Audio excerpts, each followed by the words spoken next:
রেজাউল করিম রনি, আমি আপনার কাছে শুনতে চাই যে একদিকে বাজেট অধিবেশন, অর্থমন্ত্রী এখানেও থাকার গুরুত্ব আছে, আর যে কথাটি আসলে এখানে ব্যারিস্টার আসিফুজ্জামান ফুয়াদ বললেন তার থাকা না থাকা নিয়ে, সেই বিষয়ে আমি আপনার মন্তব্য শুনতে চাইছি। আর একটা হচ্ছে স্ট্যাবিলিটি, ইকোনমিক স্ট্যাবিলিটি আসলে কতটুকু বাংলাদেশে আছে, যে প্রতিশ্রুতিগুলো দিয়েছে সেটাকে আমরা বাস্তবে রূপান্তর করার জন্য কি প্রয়োজন, সেই জায়গা থেকে আপনার কথা শুনি। ধন্যবাদ। যে যেখান থেকে আমাদের দেখছেন সবাইকে আমার সালাম এবং কৃতজ্ঞতা। দেখেন, আমি আপনার প্রশ্নটাকে দুইটা ভাগে ভাগ করে ফেলি। একটা হলো যে আমাদের অর্থনৈতিক অবস্থাটা কি, কোন দিকে আছে, এবং আরেকটা হলো চায়না সফরের দিকটা, অর্থনৈতিকভাবে আমরা কতটা লাভবান হবো এর মধ্যে দিয়ে। তাহলে প্রথমটা দিয়ে আসে, আমাদের এখানে অর্থনৈতিক অবস্থা কতটা খারাপ এবং খারাপের পিছনে কি কারণ, এগুলো আমরা এতদিন আলাপ করছি, সবাই আমরা কম বেশি জানি। এখন কথা হলো এটা সমাধানের পথ কি। সমাধানের পথের ক্ষেত্রে আমরা যেটা দেখতে পাচ্ছি, এই সরকারের পরিকল্পনার মধ্যে তিনটা স্টেপ, তিনটা ভাগে এটাকে ভাগ করা হচ্ছে। পুরা অব্যবস্থাপনা বলেন, সংকট বলেন, বা এই ক্রান্তিকাল বলেন, বা এই আপনার এই ডিজাস্টার বলেন।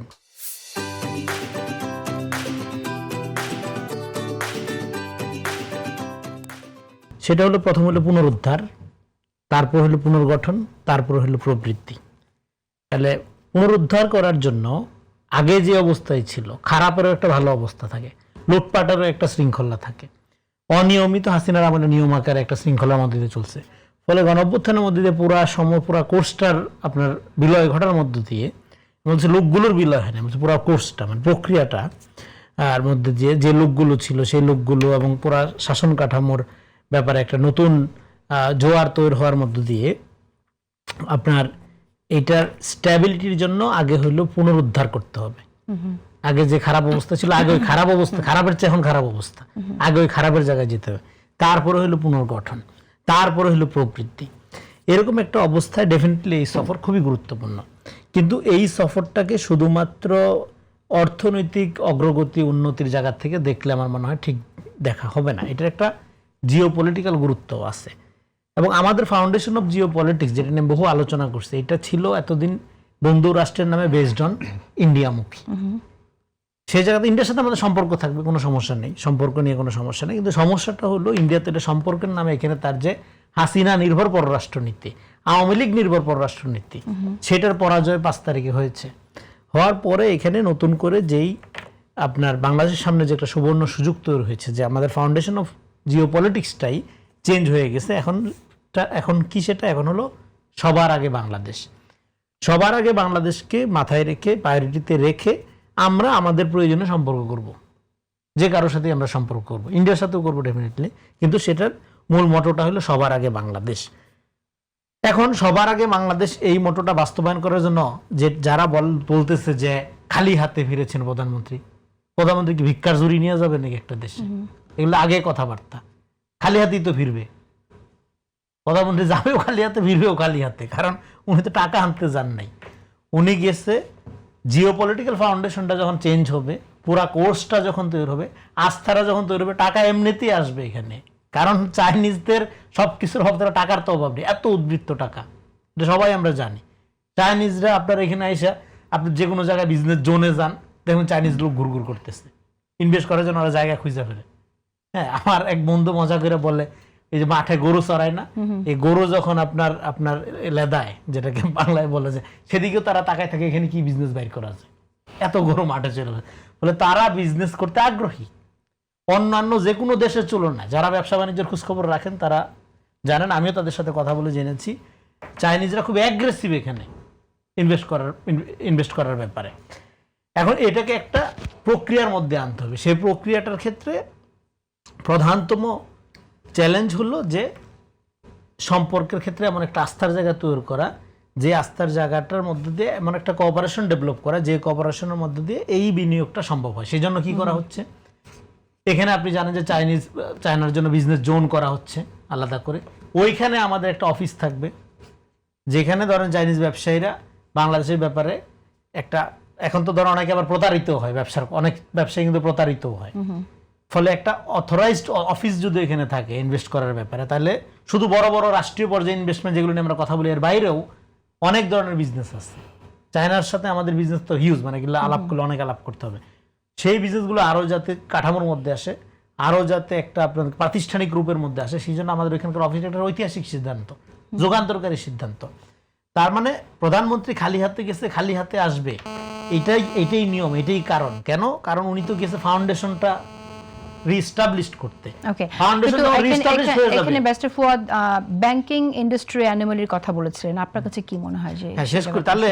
তো খালি হাতে আসাটাই ওনার কাজ। প্রধানমন্ত্রীর সাথে করে বস্তা বইরা টাকা নিয়ে এসে নামবেন এয়ারপোর্টে, হ্যাঁ। তো পরের ইনভেস্টমেন্ট আসার যে প্রক্রিয়াটা, এটা শুরু হইলো।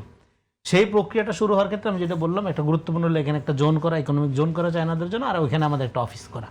এই দুইটার মধ্যে বোঝা যায় যে জিনিসটা ঠিক মতো আগাচ্ছে কিনা। বাকিটা এখানে সুশাসন, আপনার স্ট্যাবিলিটি, এই যে আপনার প্রশ্ন রিলেট করা যাবে। হ্যাঁ, ব্যাংকিং সেক্টরের এটা তো ধরেন, এটা তো এই সরকারের, আপনার সবাই জানে, এটা ফুয়াদ ভাই বললো যে এই সরকারের এটার জন্য দায়ী না। এটা বিগত সময় ধরে, লম্বা সময় ধরে এটা হয়ে আসতেছে। এবং সেটা হয়ে আসার কারণটা হলো যে শৃঙ্খলা ছিল না, আইনের শাসন ছিল না।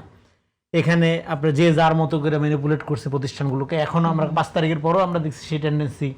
হ্যাঁ, কোনো দল বাদ দেয় নাই।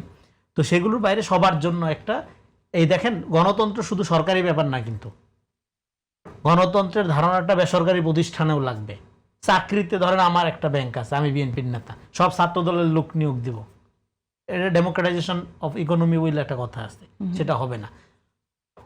টাকা দেখেন, গরিব একটা এই ধরনের কান্ট্রিগুলোতে গরিব থাকে কিন্তু শুধু উৎপাদন বা টাকার অভাবের কারণে না, অর্থনীতির গণতন্ত্রায়নের কারণে গরিবানার সংখ্যাটা আরো বাড়ে।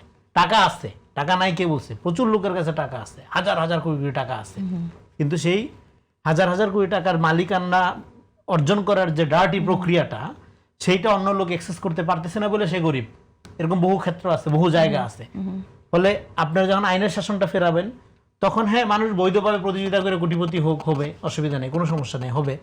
কিন্তু এর বাইরে এই করাপ্টেড প্রতিযোগিতার টেন্ডেন্সিটা কমবে, এবং অর্থনীতির গণতন্ত্রায়ন যখন না হবে, ততক্ষণ পর্যন্ত এটা আপনার ঠিক হবে না। এই যে সমস্যার কথা বলেন, হাসিনার আমলের অর্থনীতির ধ্বংস হয়েছিল কেন?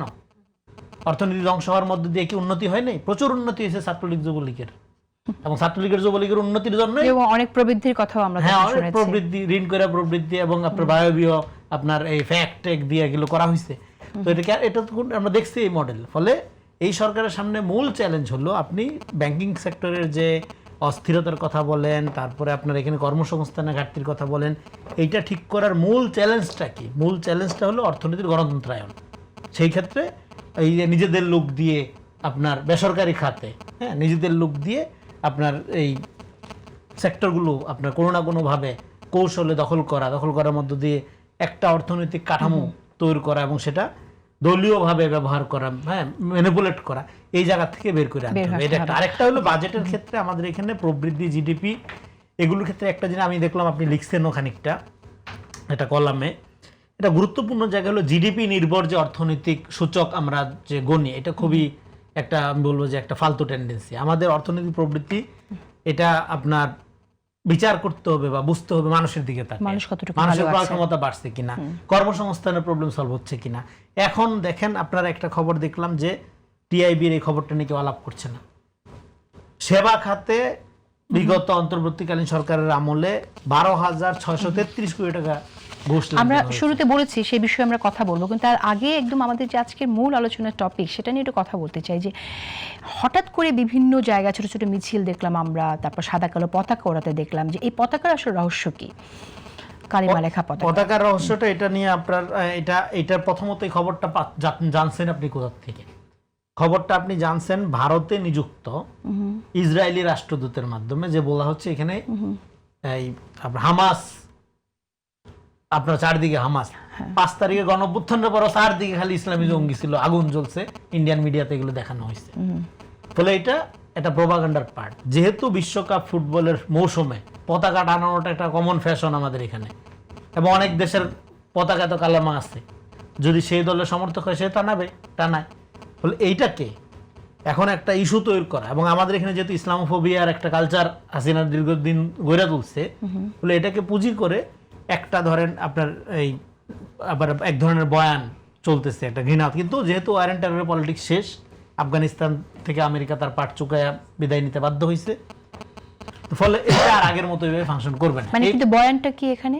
জঙ্গিবাদের উত্থান, মৌলবাদী শক্তি। না, কিন্তু আপনি যেটা বলছেন যে এখানে হামাস ফাংশন করছে, সে বক্তব্যটা এবং ভারতীয় কোন কোন পত্রিকায় ধরে লেখা এবং কিছু কিছু সন্দেহজনক যারা আগে এখানে আমার কথা হচ্ছে যে সেই জায়গাটাই তো এখানে এটা এই পতাকায় এই সময়টা এই মিছিল, পতাকা মিছিল বা পতাকা ওড়ানোর মধ্যে যেটা ফিউল করা হচ্ছে ওই প্রোপাগান্ডাকেই, সেটা কেন করা হচ্ছে? সেটা করা হচ্ছে কারণ রাইট, এটা করা হচ্ছে কারণ এখন আমি আপনাকে একটা বলি যে ধরেন 5 তারিখের পরের থেকে তো এই প্রবণতা এখানে আসে, এই গণ অভ্যুত্থানটাকে একটা রাইট উইং অভ্যুত্থান হিসেবে দেখানো, এবং যারা এখানে ধর্মভিত্তিক রাজনীতি করে তাদের ইসলামের নামে মুসলিম সেন্টিমেন্টের রাজনীতি এখানে শুভেন্দু কতটা সহযোগিতা করছে আমরা জানি বিগত ইলেকশনে। ফলে এখানে একটা ফ্যানাটিসিজম আছে, কিন্তু তার মানে এখানে হামাস আছে, আইএস আছে, আল কায়দা, তালেবান আছে, এটা তো একদমই ভোগা এবং প্রোপাগান্ডা। ফ্যানাটিসিজম কোন দলে নেই, কোন গ্রুপে নেই? সব গ্রুপে আছে। সেটা যেমন রাইট উইং আছে, ডানে আছে, বামে আছে, বামে নাই, বামেও তো আছে, হ্যাঁ, বা অন্যান্য দলে নাই, আছে তো।